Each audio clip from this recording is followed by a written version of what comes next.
on what would you do if the moment you waited for your entire life, your only child's wedding, turned into your greatest humiliation, when everything you gave, all the love and years of devotion, got tossed aside with a single, cruel sentence: stay in your lane. This is the story of how I did exactly that, and in doing so, I took everything with me. Make sure to subscribe and tell me in the comments where you're watching from. Now, let me take you back to the beginning. Chapter. I still remember the moment Andrew told me he was getting married. It was a quiet Sunday afternoon in April. The early spring light was pouring through the kitchen windows, bouncing off the polished counter that I'd cleaned maybe 20 minutes earlier, out of sheer habit. I was making tea, the same way I always did, the same mug, the same brand, the same 3-minute steep. Some things don't change when you've spent over 5 decades learning to appreciate the small things. He sat across from me at the table, twiddling with his phone, tapping his foot. I thought he was just distracted. I had no idea he was about to drop a bombshell. Then he said it. "Mom, I proposed." Taylor said yes. For a second, everything in the room slowed down. I looked up at him and he looked proud, nervous maybe, hopeful. And just like that, I felt it. That old, familiar ache in my chest. Not the bad kind. The kind that comes when something you never dared dream is finally about to happen. My baby boy was getting married, and for a few precious seconds, I was allowed to believe that this moment, this massive, once-in-a-lifetime moment, was going to be ours. That after years of being just Mom, and then years of being just Margaret the widow, I was about to become something again. Something bigger. I smiled so hard my face hurt. "That's wonderful, Andrew. Oh, honey, I'm so happy for you both." I pictured the wedding, the dress, the flowers, the ceremony. I pictured myself back in the world I had loved and left, wedding planning. After all, I had done it for 35 years before retiring. People knew my name in Boston's bridal circles. I had coordinated everything from tiny barn weddings in the Berkshires to 6-figure galas in Beacon Hill. But this would be different. This would be our wedding. "I already have some ideas," I said, almost laughing with excitement. "Not to interfere, of course. It's your day, but I'd love to help with the planning, even just a little. I still have my book of contacts," and that's when I saw it, that hesitation in his eyes. And for the first time in what would become a pattern, Andrew looked away. "Actually," he said slowly, "Taylor kinda already has a vision. She's really into, like, modern minimalist stuff. She follows this planner on social media who does amazing work. She's already thinking of reaching out." I blinked. "Oh, I see. But it's a family event. I figured maybe I could just be part of some decisions. Not all of it. Just a bit." That's when it came. The sentence I'd hear again, echoing through everything that followed. The one that would shift everything. She said, and please don't take this the wrong way, but she said it'd be best if you just stayed in your lane. It took me a full 5 seconds to respond. I smiled. Too big, too fake, like I didn't understand. Because at that moment, I didn't want to. "Stayed in my lane?" I repeated, still smiling, hoping he'd laugh and say it was a joke, that he didn't mean it, that she didn't mean it. He just nodded. "She thinks it'll be smoother that way. You know how she is. She just wants to avoid confusion.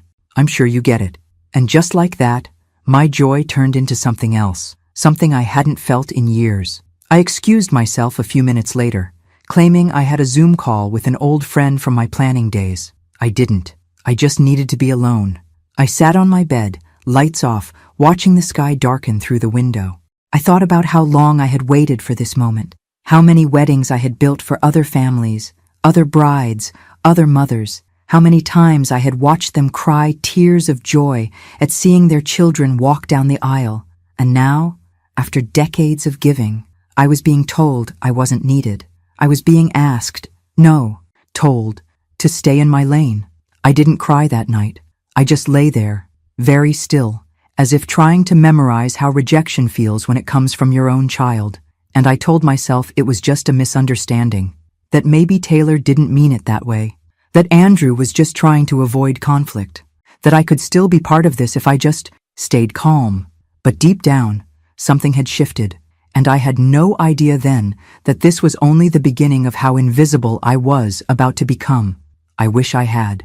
The next few weeks passed in a blur of strained small talk and half-hearted phone calls. Andrew would check in, briefly, like he was fulfilling some sort of quiet obligation. Taylor never called. Not once. I started to notice a shift in how included I was, or rather, how excluded I'd become. I told myself it was just the busyness of engagement, that they were overwhelmed with decisions. That Taylor, being a modern woman, probably just wanted to assert her independence. I tried to be understanding, tried to be patient, but the truth is, I was already being pushed out. It all became clear one Saturday afternoon. Taylor had invited me, along with her mother and a few friends, to a casual lunch at a local cafe to talk wedding vibes. That's how she put it in the text, wedding vibe. I wasn't sure if that meant colors, decor, or just chit-chat, but I went. I dressed nicely, wore a soft peach blouse with gold earrings, something light and happy. I even brought a little folder with me, just in case. Inside, I had printed a few inspiration boards, classy, timeless looks I had curated from years of experience. Florals that worked in all seasons, tips on seating arrangements, lighting tricks to make photos magical. Nothing pushy, just ideas. When I arrived, everyone was already seated. Taylor barely looked up from her phone.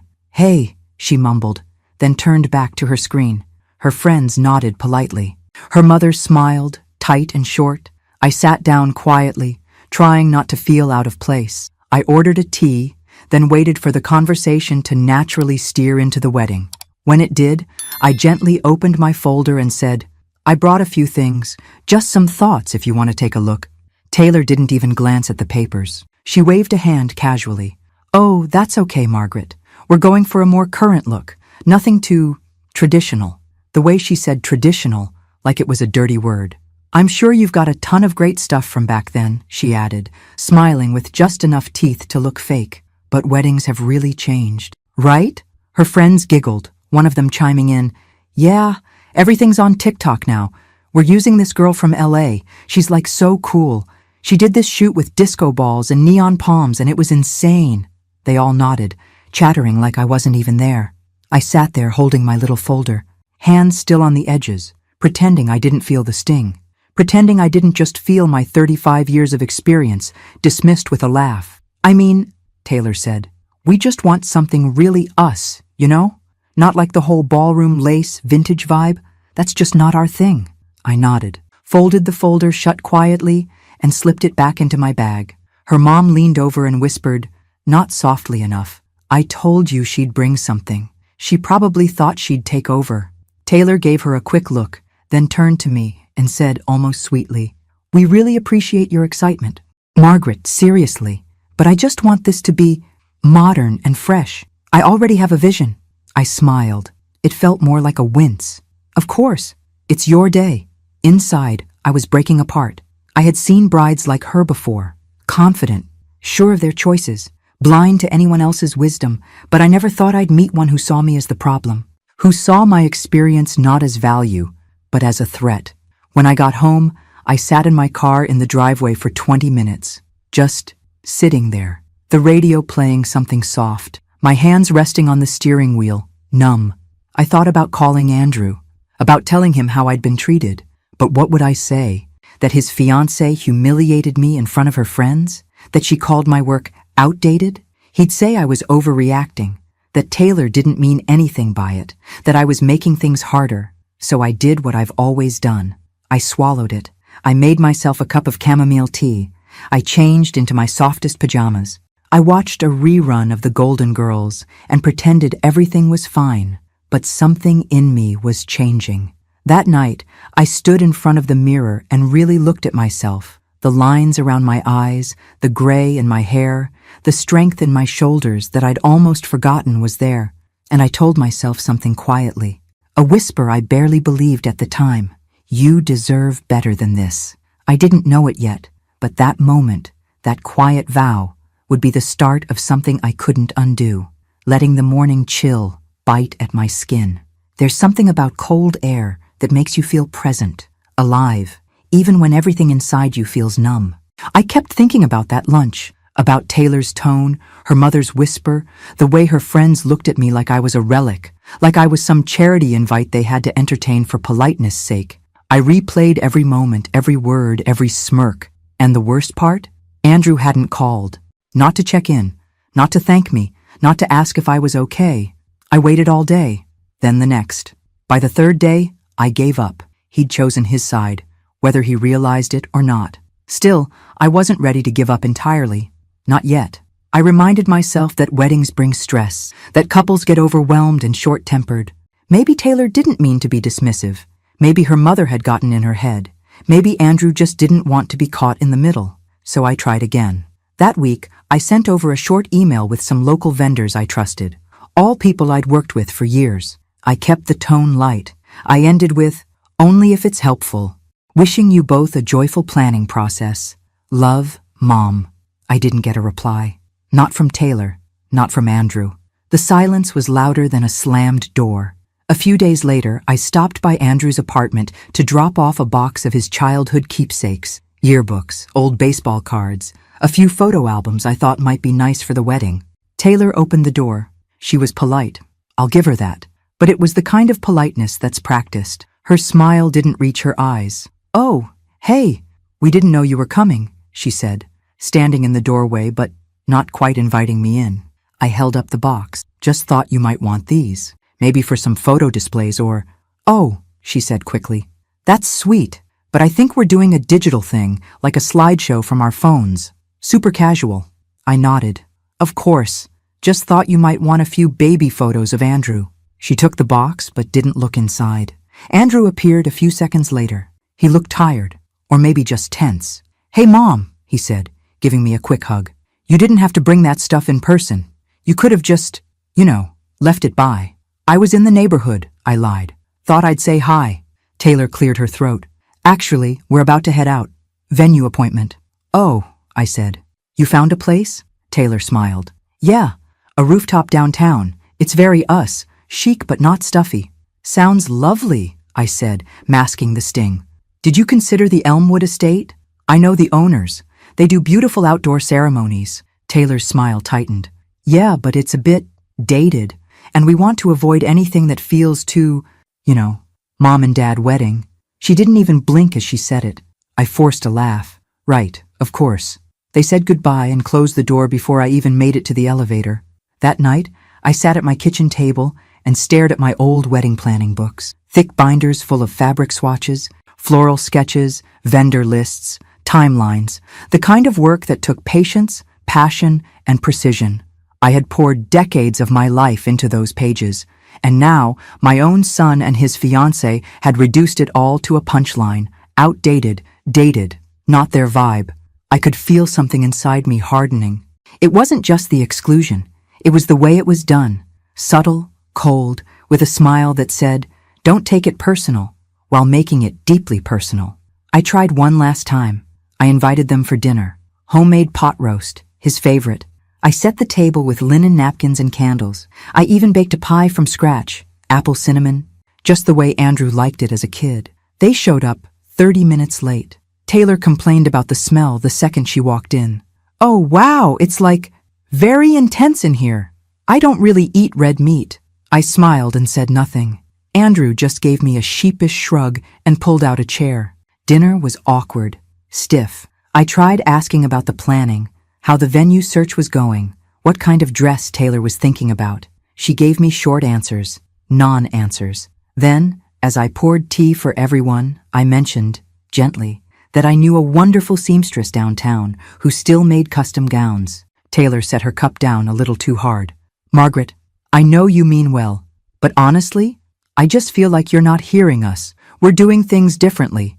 It's not the 90s. We don't want a traditional wedding, and I already have someone in mind to plan everything. She's amazing. She did this eco-themed elopement in the desert that was just, wow." Andrew stayed quiet. I nodded, my hands steady even as my heart cracked. "Well," I said softly, "I hope it's everything you want it to be." Taylor smiled. "It will be. I have a very clear vision, and I just want everyone to stay in their lane so it all goes smoothly." There it was again, that phrase, stay in your lane, It was no longer a request. It was a command, a declaration of where she thought I belonged, outside the lines of their life. I cleared the dishes, packed them a box of leftovers, and kissed Andrew goodbye. When the door closed behind them, I stood in the quiet, staring at the empty table. That was the moment I knew. I wasn't part of this. Not truly, and the woman I had tried so hard to embrace as family had made it perfectly clear she didn't want me in her story. Fine, I thought. You want me out? I'll stay in my lane. But you better be careful, because the road I take when I do doesn't come with a gift at the end. Taylor wasn't looking for family. She was building a stage, and I didn't fit the aesthetic. Still, I hoped Andrew might see it, that maybe, just maybe, he'd notice the lines being drawn, the way his fiancée treated me like a relic to be boxed and stored away. But hope, as I'd learned too many times, can be crueler than truth. A week later, Taylor invited me to dinner again, this time at her parents' house. A family get-together, she called it. I wasn't sure if it was an olive branch or a performance, but I went. Their house was beautiful, cold, but beautiful. Modern furniture, gray tones everywhere, not a single photo on the walls. The kind of place that looked like it had been staged for a magazine shoot, not lived in, not loved in. Taylor greeted me with the same smooth smile as always. Her mother, Diane, was already halfway into a glass of wine when I walked in. She kissed me on the cheek, her tone dripping with rehearsed charm. "Well, Margaret," she said, "Taylor tells us you used to do wedding planning. That must have been interesting work. Interesting. Like I'd once been a part-time dog walker or a quirky knitting club host." I smiled. "Yes, for over 3 decades. I loved it. Helped a lot of people create memories that lasted." Diane gave a tight smile. "Well, thank goodness for Instagram now, right? So much easier these days." I glanced at Andrew. He wasn't meeting my eyes. We sat down to eat. The conversation revolved around color palettes. 54, 39, 45,000. 40, 25,000 vegan catering. Guest lists, all things I'd once breathed and lived and bled for, but now discussed like I had nothing to add. At one point, Taylor was describing some lighting feature she saw online. It's like a tunnel of LED vines that pulses with music, totally immersive. We're thinking that for the reception entrance. "Interesting," I said carefully. "Just be mindful with lighting that intense. Sometimes it overwhelms guests, especially older ones." Taylor interrupted, smiling tightly. "I know, Margaret. That's why I'm working with someone young, someone current." The room went quiet for a beat. I felt my cheeks flush, not from shame, but from something darker, a quiet fury that clung to the back of my throat. But I swallowed it, smiled again, and took another bite of salad like nothing had happened. Later, Diane brought out old albums, hers of course, pictures of Taylor's childhood, vacations, school dances. Taylor cooed over them. Andrew politely nodded along. I pulled out a small envelope I had brought, just a few baby pictures of Andrew, his first Halloween, his first bike ride, the toothless grin he gave me when he lost his front teeth. I thought it would be sweet to share. I handed it over. "I thought maybe a few of these could go into the slideshow. They're special to me." Taylor glanced down. "Oh, I mean, they're cute, but we kind of want the vibe to be more like stylized. These are very real." "Real?" I echoed, not sure if I'd heard right. She shrugged. "Just not filtered, not as curated. We're aiming for a more aesthetic tone, you know?" I wanted to scream. "That's your fiancé's childhood," I wanted to say. "That's your future husband, messy and joyful and real. That's what love looks like." But I didn't. I packed the photos back into the envelope and said nothing. When I left that night, Diane hugged me with one arm, wine glass still in the other. Taylor waved from the kitchen. Andrew walked me to the door, finally speaking in a whisper once we were outside. "I'm sorry if tonight felt awkward." I looked at him, really looked. His face was tired, not from work, not from wedding stress, from the weight of keeping the peace between two worlds. "I'm not upset," I said, and I meant it. "But Andrew, do you even see what's happening?" He rubbed the back of his neck. "She's just under pressure. Her mom, the planner, the posts online, everyone's got expectations. I just want things to go smooth." "At what cost?" I asked, softer now.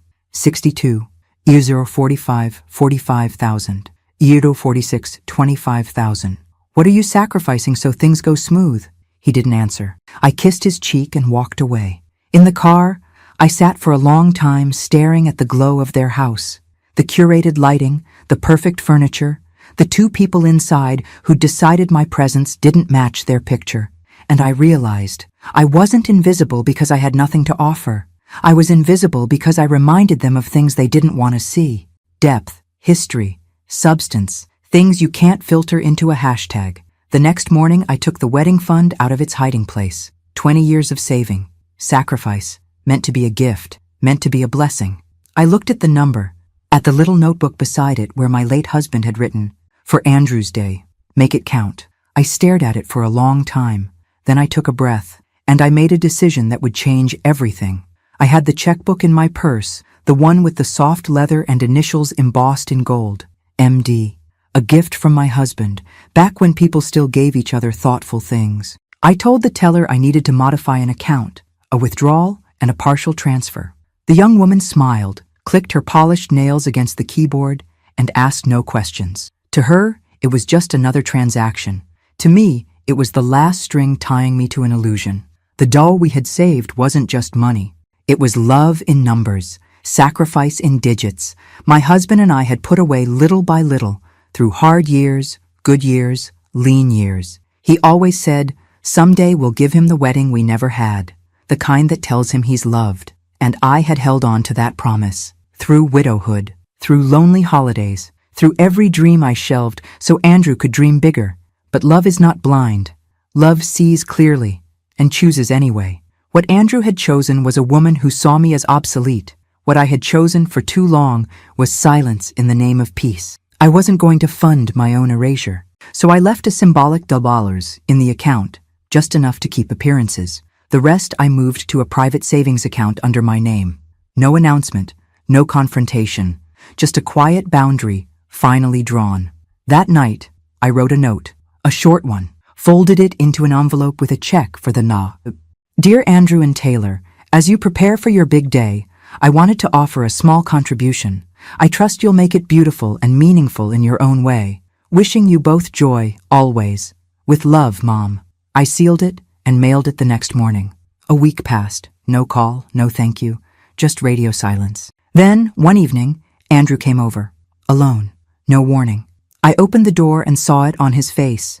Tension, confusion, a thread of guilt. "Hey, Mom," he said. "Can we talk?" We sat in the living room. I offered tea. He declined.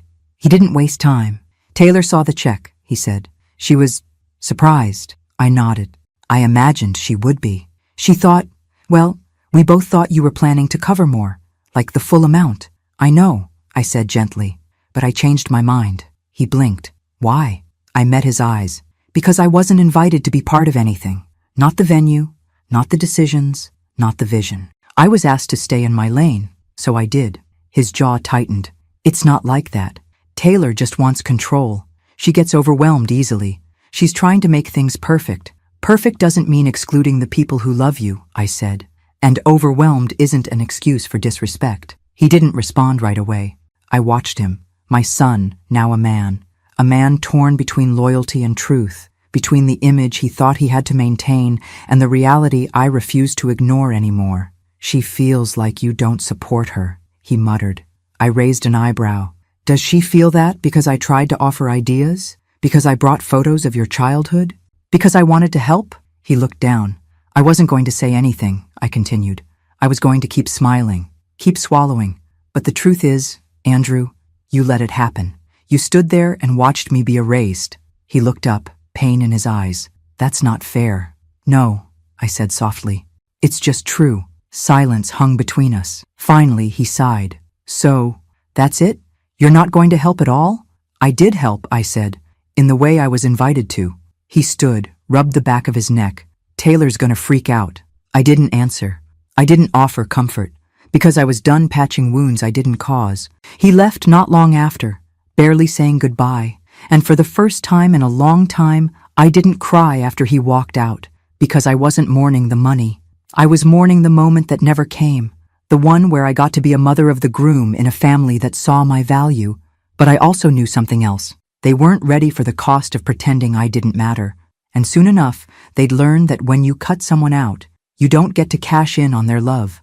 The theatrical pacing in those expensive flats, the wounded princess routine, equal parts fury and insult. "She says she feels betrayed," Andrew said. Finally, when I called him back, his voice was low. Tired. She thought you were going to fund the entire wedding. She's already committed to things. I bit the inside of my cheek. Committed with money she didn't have? That's not the point, Mom.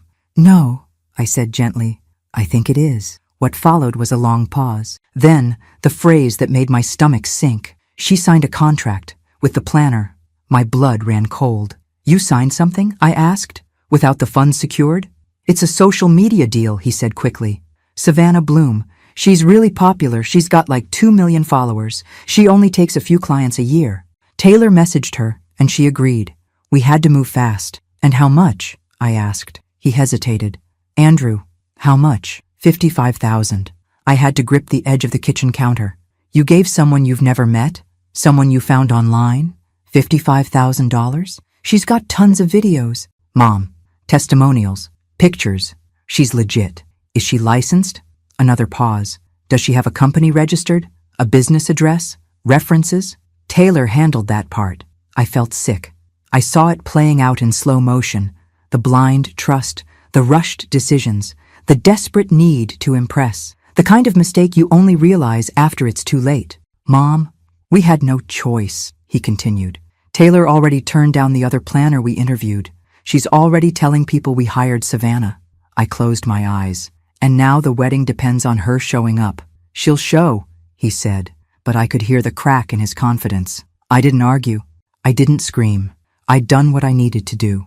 I had removed myself from the collision course, but that didn't mean I wanted to see them hurt. Not truly. Still, it wasn't my job to rescue them anymore. A few weeks passed. I stayed quiet, focused on my own life, walks in the park, lunch with friends, reading late into the night. It was lonely, but also peaceful, the kind of peace that comes from not pretending anymore. Then, the call came. I was in the middle of pruning roses in the backyard when my phone rang. I almost didn't recognize Andrew's voice. It was hoarse, shaky. She's gone. I froze. What? Savannah. She took the money. The website's down. Her numbers disconnected. Her Instagram's wiped. I sat down slowly on the garden bench. We've been scammed, he said, voice breaking. It's all gone, Mom. Every penny. I didn't speak right away. What do we do? He asked. What does Taylor say? She's not talking to me. The irony tasted bitter on my tongue.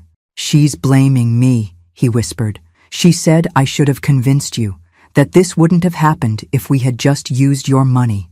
I stood up, walking slowly back toward the house, one step at a time. That's not true, I said. This happened because you both acted like the money, and my experience, were guaranteed, like they owed you something. He was quiet. I'm sorry, he said finally. But apologies don't rebuild what arrogance destroys. In the weeks that followed, I learned bits and pieces through mutual acquaintances. The wedding was off. Postponed, they said at first, but it was clear that was a cover. Vendors canceled. Deposits were lost. Tension turned to blame. Blame turned to resentment. And soon enough, the engagement crumbled. I didn't gloat. I didn't reach out. I stayed in my lane, just as they asked. And from my lane, I watched everything fall apart. Because that's what happens when you build a wedding on exclusion and ego, and forget to leave room for wisdom. Months passed. Quiet ones. The kind of quiet that echoes. At first, the silence burned. I would check my phone more often than I'd admit, hoping for a text, an email, even a one-word message. Hi. Anything to show me he still remembered I existed. But nothing came. No apologies. No explanations. No closure. He had vanished into the wreckage of a dream he built without me. And I stayed still. I filled my time with small things, mundane things, morning walks to the market, afternoon coffee on the porch, an online book club I never spoke in, but always followed. I repainted the hallway in a soft sage green, cleaned out closets that hadn't been touched since my husband passed, sorted through years of belongings that held more memories than function.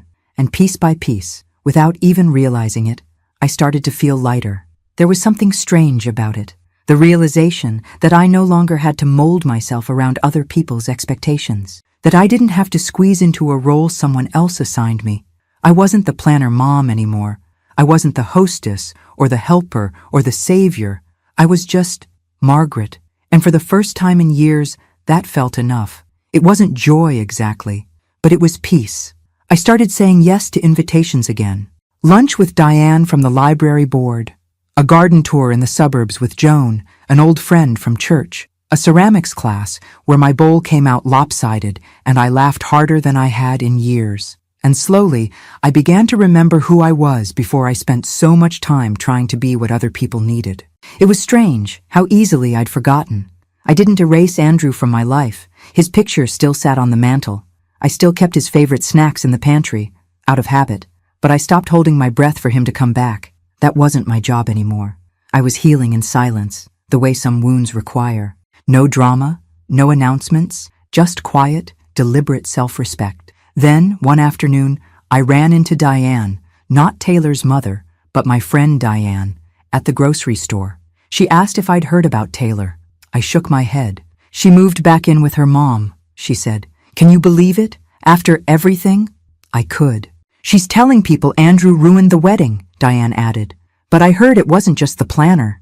They were fighting before that. Something about her wanting more control than he was willing to give. I didn't respond. Because deep down, I knew it had never been about one wedding, or one planner, or one decision. It had been about power, image, ego, and relationships built on those things don't survive the first storm. Later that night, I sat alone in the living room, the lights low, a book open on my lap that I hadn't touched in 20 minutes. I stared at the fireplace, not lit, just there, and thought about all the versions of myself I'd tried to be for other people. The fixer, the forgiver, the quiet peacemaker. I'd been all of them, but none had brought me the love I thought they would.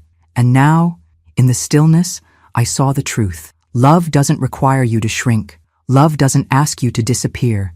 It welcomes you, flaws and all, or it's not love at all. That night, I slept without waking, without dreams, without the ache of regret pulling at my ribs, because I had stayed in my lane, yes, but I had also chosen to drive forward, and I wasn't looking back anymore. The planner, Savannah Bloom, the one Taylor had idolized like she was a deity in heels, was officially exposed as a fraud. Not just with Andrew and Taylor. She'd scammed at least 4 other couples across the country. The story broke on a local news site first, then a wedding blog, then the evening news. I sat at my kitchen table, sipping coffee, watching the segment. There was her photo, filtered, polished, with that signature, quirky luxury aesthetic Taylor had fawned over. Beneath it, the headline, "Social Media Wedding Planner Vanishes with Hundreds of Thousands in Client Deposits." I didn't cheer. I didn't say I told you so. I just stared at the screen and let the numbness settle. Because this wasn't a victory. It was a tragedy, one they'd authored themselves. The footage showed couples crying. One woman saying her father had taken out a second mortgage. Another couple had to cancel their honeymoon. And then there were the Davis names, Andrew and Taylor, mentioned in a brief sentence as local victims of the scheme. Victims. The word sat heavy in my mouth. Sat. Because while they were certainly defrauded, while I'd never wish financial loss or embarrassment on them, I couldn't shake the deeper unspoken truth. They weren't just victims of a scammer. They were victims of their own hubris. Taylor wanted a spectacle. Andrew wanted peace. Neither wanted the kind of help that didn't come with hashtags or influencers or aesthetic-approved vendors. They wanted to control the narrative until it unraveled. And now, it had. From what I heard, through friends, through whispers, Taylor was blaming everyone but herself, the vendor, the algorithm, even Andrew. The engagement, already frayed, collapsed under the weight of disappointment. I saw it coming. Not because I was cynical, but because I'd seen it too many times before. As a planner, I watched couples build weddings like they were performances, not promises. And when the stage fell apart, so did the script. Taylor moved out a week later, back to her mother's. Andrew stayed in the apartment alone. He didn't call me. Not then, but I knew he would. You don't lose everything, and not eventually look back to what was real. And I was real. I had always been. Still, I didn't sit around waiting. Instead, I started saying yes to more of my life, volunteering at the library, hosting a Sunday brunch for some retired teachers I hadn't seen in years. I joined a writing group, wrote about my years in the business, told stories with laughter and grace and not an ounce of bitterness, and I began to feel something new blooming inside me. Not just peace, but pride, because staying in my lane hadn't been passive. It had been powerful. I had chosen dignity over drama. And while they chased illusions, I stood still and watched the truth reveal itself without lifting a single finger. It turns out, silence can be louder than any revenge, both of us clutching our bags, trying to beat the rain. "Did you hear?" she asked, barely concealing her curiosity. I already knew what was coming. They called it off, Taylor and Andrew. I pretended to be surprised. I even added a soft, polite, "Oh?" because that's what you do when someone wants to tell you something you already understand more deeply than they ever will. "She moved out. Her mom came to help pack," Marlene continued. "He's still in the apartment. Looks kind of lost." I thanked her, wished her a good day, and walked back to my car in the drizzle. I didn't turn on the radio. I didn't call anyone. I just sat there and let it sink in. It wasn't joy I felt, and it wasn't relief either. It was clarity. Because when something ends, especially something that was never built to last, it doesn't need applause. It just needs acknowledgement. I thought back to the night Andrew first told me he'd proposed, the sparkle in his eye, the blind hope, the belief that he'd found something true. And I thought of all the times I'd tried to warn him without wounding him, tried to support without surrendering, tried to be included without begging. He hadn't seen me. Not then. And Taylor? She had never looked past her own reflection long enough to see anyone at all. I was sad, not for the wedding that never happened, not for the money or the spectacle, but for the illusion, the years Andrew would carry, the realization he'd been chasing approval, not love. That's what hurt the most, that he'd given everything to someone who had only seen him as a character in her curated story. And I, the woman who knew him best, had been written out of the script entirely. I didn't call him. I didn't reach out. Not because I was angry, because I had learned. You can't teach people to value you. They have to choose to. So I waited. And in the meantime, I filled my days with life, real life. I started leading a workshop at the community center, helping young women plan weddings on tight budgets. Not for profit, not for recognition, just to pass along what I knew. What I had earned through years of sweat and heartbreak and joy. They listened. They asked questions. They wrote things down. And for the first time in a long time, I felt heard again. One evening after the workshop, I walked home through the crisp November air. The sun was setting early, casting everything in gold. I stopped by the small park down the street, sat on a bench, and watched as a little girl tried to fly a kite that kept dipping and crashing. Her father kept encouraging her. "Try again. You've almost got it." And she did. Over and over. Laughing, failing, laughing again. It hit me then. How many times I had tried to make my relationship with Andrew something it wasn't ready to be. How many times I'd thrown myself into the wind, only to fall, only to be told I was too much or not enough. But I wasn't a kite. I didn't need someone else to lift me. I had built my own wind. That night, I slept with the windows cracked open. The cold air was sharp, honest, like the truth, sometimes uncomfortable, but always necessary. And in that quiet, I forgave him.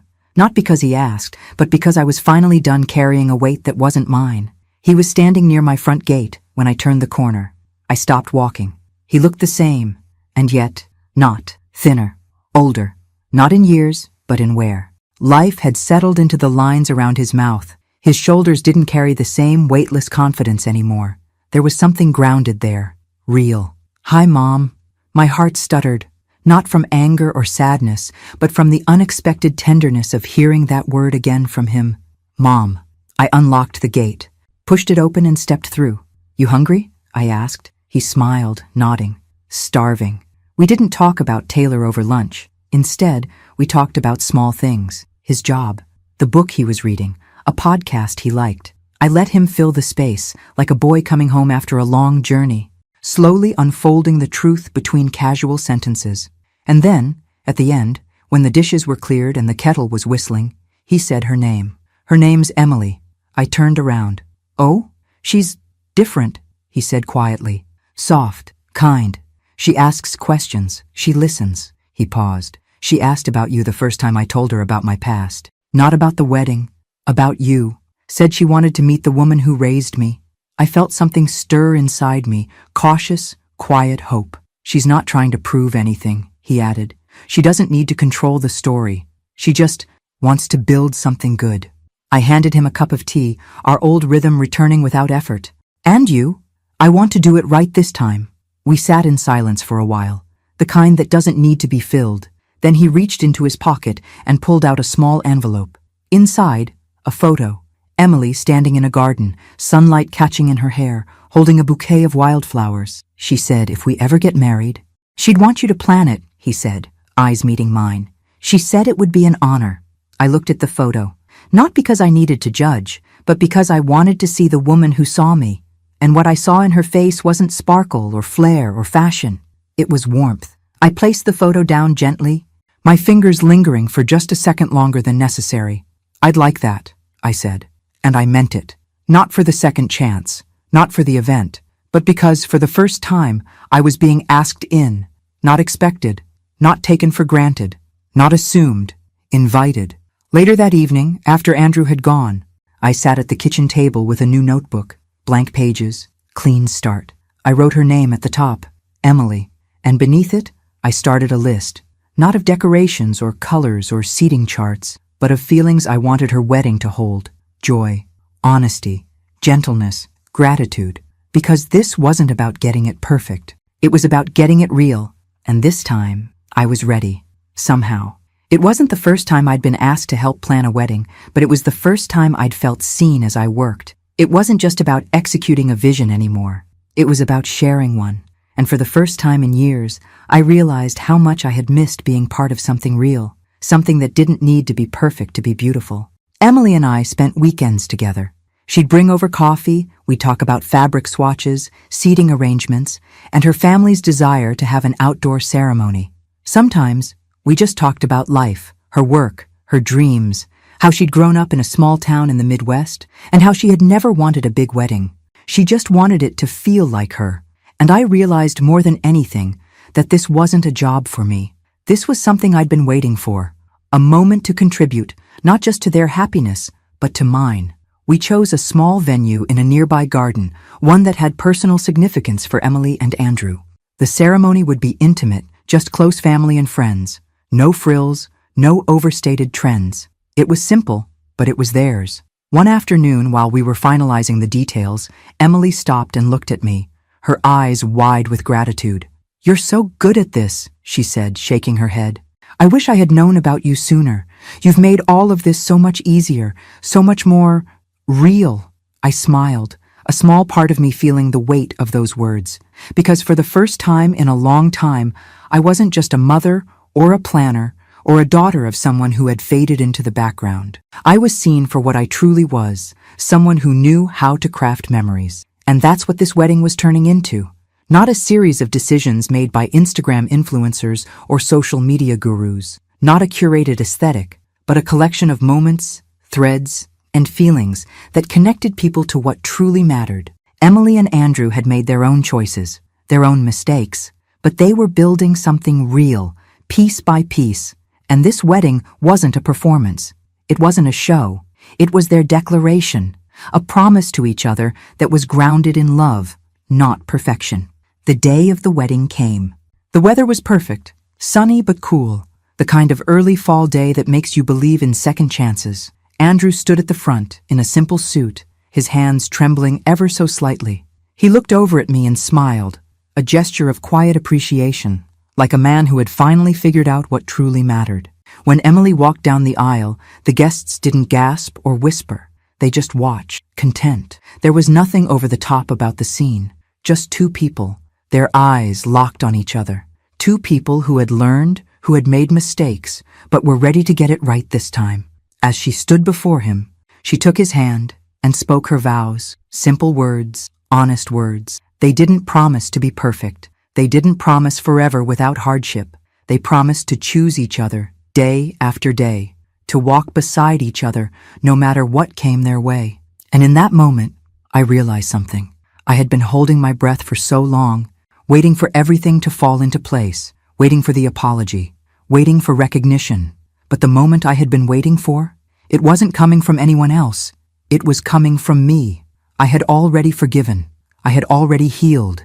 And now I could let go of the past, for good. The ceremony ended. The reception began. The food was simple but delicious. The music was soft, and there was no grand dancing, no centerpieces of glass and gold, just laughter, conversation, and the warmth of people who had come together not for spectacle, but for love. Later that evening, as the last of the guests left, Andrew and Emily came over to me. He wrapped his arms around me, holding me tightly. "Thank you," he whispered.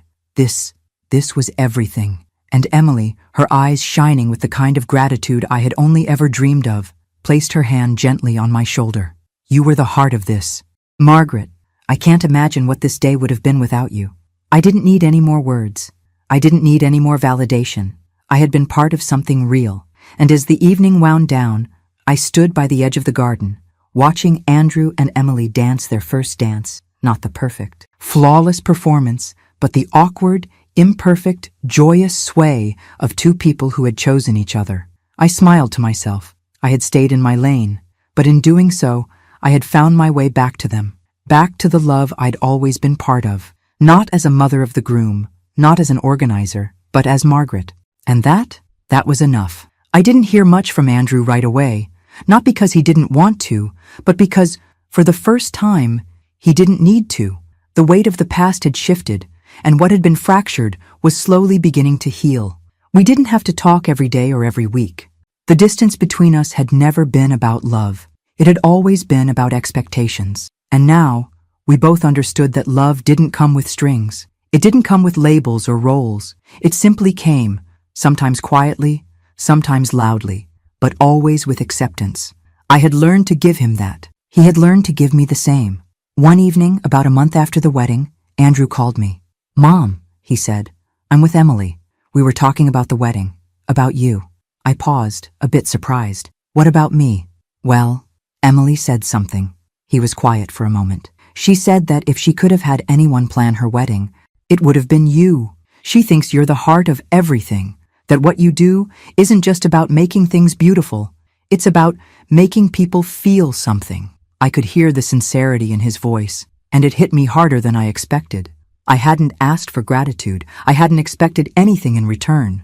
But hearing those words, hearing him acknowledge what I had done for them, not just as a planner, but as a mother, a woman who had always given so much of herself to those she loved, made something inside me shift. It was like I was seeing the pieces of me I'd forgotten, the parts that had always been there, even when others couldn't see them. "I think she's right," I said softly. "I've always loved creating moments for people, but I needed to know they were mine to create. Not because I was expected to, but because I wanted to." "I get that now," he replied. "I'm sorry it took me so long to see that." I sat back, feeling the comfort of those words settle around me. It wasn't a grand apology.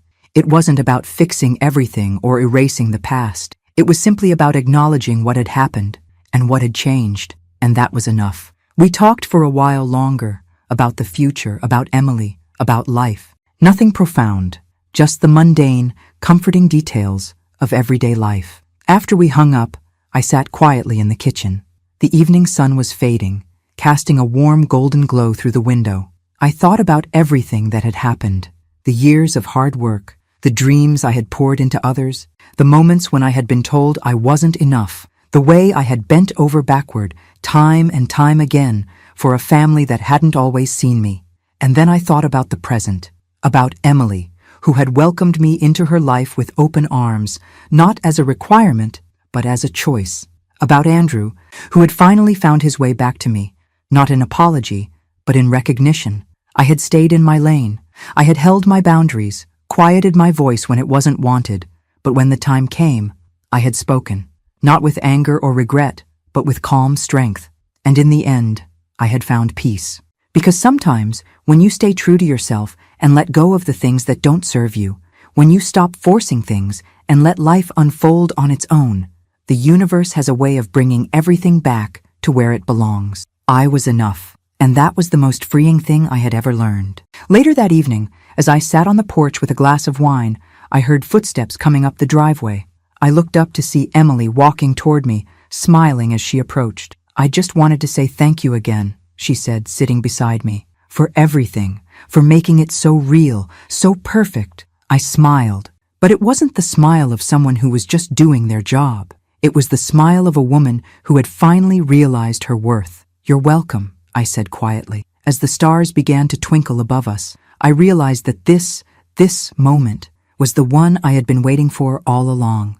Not a wedding, not a grand gesture, but the quiet, soft realization that my journey had always been about me too, about finding my place, about not just being part of the story, but knowing when to take the lead. And I was finally ready to do that, not just for them, not just for anyone else, but for me. I had stayed in my lane, and it had brought me exactly where I needed to be. Thanks for listening. Don't forget to subscribe and feel free to share your story in the comments. Your voice matters.